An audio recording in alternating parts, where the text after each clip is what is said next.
दोस्तों market crash होता है और लोग डरते हैं, लेकिन कुछ लोग ऐसे ही मार्केट से पैसा बनाते हैं और वहीं से निकलते हैं मल्टी बैगर स्टॉक्स। लेकिन सच क्या है? क्या हर क्रैश से मल्टी बैगर स्टॉक्स निकलते हैं? जानेंगे इस वीडियो में डिटेल में मेरे पोर्टफोलियो के 2 स्टॉक्स के एग्जांपल्स के साथ। तो वीडियो को यहाँ पे पूरा देखिए और स्टॉक मार्केट इन्वेस्टमेंट के बारे में कुछ नया सीखिए। नमस्कार दोस्तों, मैं उमेश त्रिपाठी आपका स्वागत करता हूं स्टॉक फॉर रिटेल पर, स्टॉक मार्केट से जुड़ी एक नई जानकारी के साथ। ध्यान रखिए, जो भी हम यहां पर डिस्कस करने वाले एंड जो भी एग्जांपल्स होंगे वो किसी तरह के बाय सेल रिकमेंडेशंस नहीं होंगे। तो यहां पर सबसे पहले हम समझ लेते हैं कि हमारा जो रुपया है, चहेता रुपया, वो डॉलर के अगेंस्ट में कैसा चल रहा है। इसको समझाने का मकसद मेरा अगले 30 सेकंड में आपको समझ में आ जाएगा। करंटली 95 रुपए के आसपास पर डॉलर आ चुका है। अब बहुत ज़्यादा प्रेशर है इस पे और इसका इम्पैक्ट हमें स्टॉक मार्केट पे देखने को मिल रहा है। लेकिन स्टॉक मार्केट पे क्या ये इम्पैक्ट शॉर्ट टर्म के लिए या लॉन्ग टर्म के लिए, इसको समझने के लिए जस्ट मैं ये कर देता हूँ ऑल टाइम चार्ट हमारे रुपये का डॉलर के अगेंस्ट। तो यहाँ पे 2007 में करीब करीब 40 रुपए 39 रुपए का डॉलर हुआ करता था और ये साल दर साल बढ़ता रहा है। तो अगर हम इस पे ध्यान दें तो डॉलर के अगेंस्ट रुपया वीक होता रहा है, ये कोई नई बात नहीं है, ये बात हमें समझ में आएगी। ठीक, चलिए अब चलते हैं हमारी पोर्टफोलियो में और देखते हैं कि हमारी पोर्टफोलियो में ये जो पर्टिकुलर स्टॉक है JHS 7 guard to which precise, यहाँ पे एवरेज कॉस्ट देखिए तो 13 रुपए 12 पैसे के आसपास है। करंटली 47% के आसपास नेगेटिव रिटर्न्स मिलता हुआ दिखाई दे रहा है। अब ये अनरियलाइज्ड रिटर्न्स है। रियलाइज्ड रिटर्न्स क्या होते हैं? रियलाइज्ड तब होते हैं जब चीजें को आप सेल कर देते हैं, यानी कि उस खेल से आप बाहर निकल जाते हैं। तो यहाँ पे बाहर नहीं निकला गया है, लेकिन 47% का लॉस देखने को मिल रहा है। अब ये लॉस क्यों हुआ, इसके पीछे रीजंस क्या हैं, ये समझने के पहले इसको बाई क्यों किया गया ये समझना जरूरी है। देखिए, इन्वेस्टमेंट क्यों किया जाता है, उसके पीछे की फिलॉसफी अगर हम समझते हैं तो वहां पर हम जब हम खुद इन्वेस्टमेंट कर रहे होते हैं तो वहां पर हम बेसिकली इन्वेस्टमेंट डिसीजन मेकिंग कर सकते हैं। अब यहाँ पे देखिए तो स्टॉक में 80 रुपए के प्राइस के आसपास से गिरावट होते होते ये प्राइस आया था करीब करीब 8 रुपए के आसपास कोविड के समय पे। अब उससे जब यहाँ पे रिवर्जन होने लगा तो रिवर्जन होने के साथ ही साथ इस पर्टिकुलर पॉइंट पे कहीं पे 12-13 रुपए के आसपास एवरेज बाइंग प्राइस पे इन्वेस्टमेंट किया गया था। अब ध्यान दीजिए, तो इन्वेस्टमेंट जब कोई करता है, खासतौर पर वैल्यू इन्वेस्टर, तो वैल्यू इन्वेस्टर 2 इंपॉर्टेंट बातें देखता है। वो ये देखता है कि स्टॉक में गिरावट हुई हो, वैल्यूएशन वहां पे अच्छे मिल रहे हो, बट फंडामेंटल्स भी कंपनी के ठीक ठाक हों एंड बिजनेस भी ठीक ठाक हो। तो JHS 7 गार्ड क्या बिजनेस करता है, ये आप लोग जाइए देखिए और कमेंट करके बताइए। जब आप कमेंट करते हैं, कमेंट्स में टाइप करते हैं चीज़ें, तब हमें समझ में आता है कि हाँ, आप वाकई में देख रहे हैं, चीज़ों को समझ रहे हैं, सीख रहे हैं। और जब आप सीखते हैं तो हमें भी खुशी होती है कि हाँ, जो हमने एक्सपीरियंसेस कर रखे हैं मार्केट से, उससे कोई ना कोई चीज़ें सीख रहा है। ठीक, चलिए अब यहाँ पे उस समय के सेल्स आंकड़े देखते हैं। तो 2014 के बाद से सेल्स साल दर साल बढ़ रहे थे और ये पर्टिकुलर पॉइंट था 2020-21 जहाँ पे सेल्स सबसे ज़्यादा था।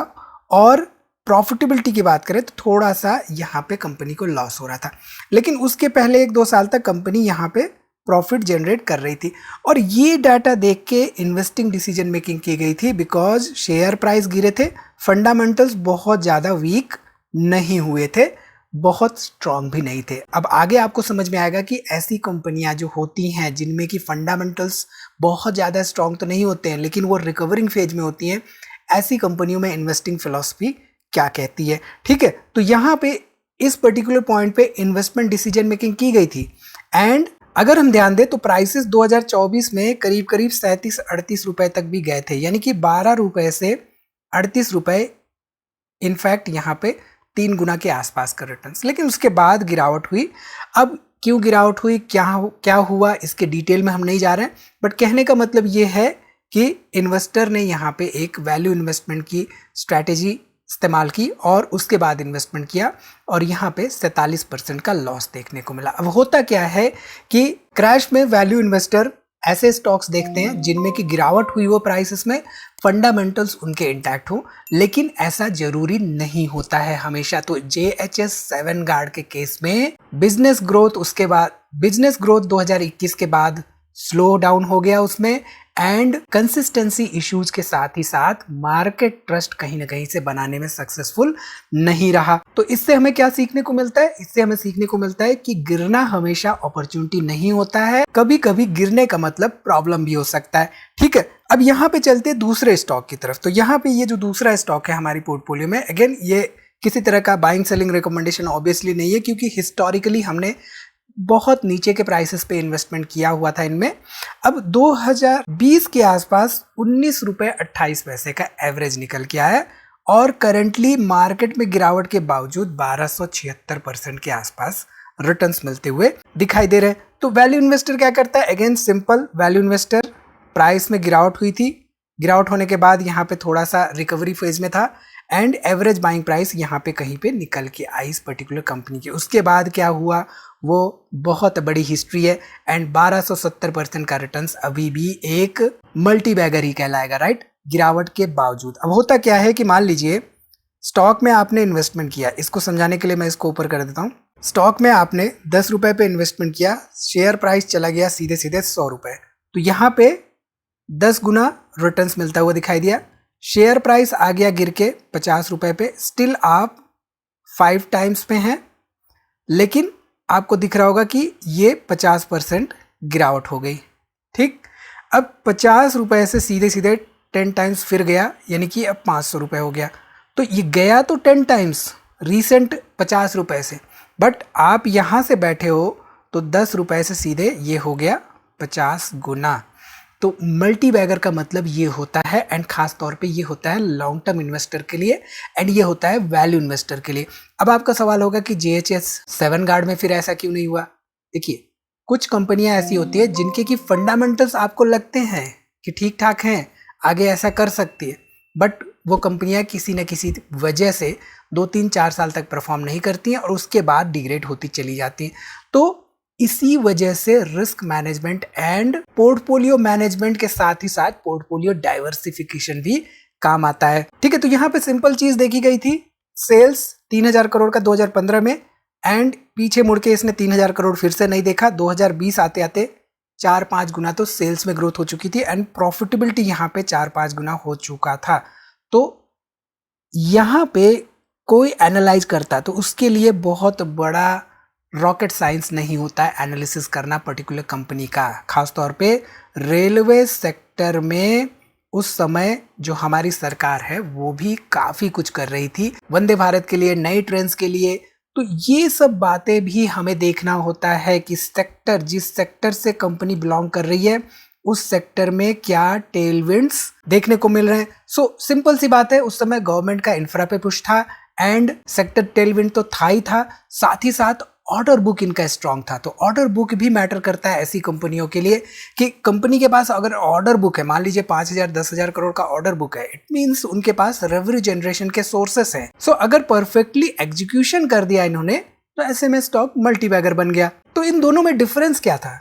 दोनों में गिरावट हुई थी स्टॉक प्राइसेस में इन्वेस्टमेंट करने से पहले, लेकिन रिजल्ट अलग था। तो यहाँ पे एक सिंपल चीज समझ में आनी चाहिए कि क्रैश जो होता है वो शेयर प्राइस को नीचे लाता है, अपॉर्चुनिटी तो देता है, लेकिन आगे बढ़ाता है कंपनी का ओवरऑल बिजनेस। सो अगर बिजनेस स्ट्रांग है तो क्रैश के बाद एक्सप्लोसिव रिटर्न्स, अगर वीक है तो और गिर सकता है। तो नेक्स्ट टाइम जब भी आप इन्वेस्टमेंट करने का डिसाइड कर रहे हो तो ब्लाइंडली मत करिए, बिजनेस को देखिए, सेक्टर टेलविंड को देखिए एंड मैनेजमेंट के स्ट्रॉन्ग डिसीजन मेकिंग को देखिए।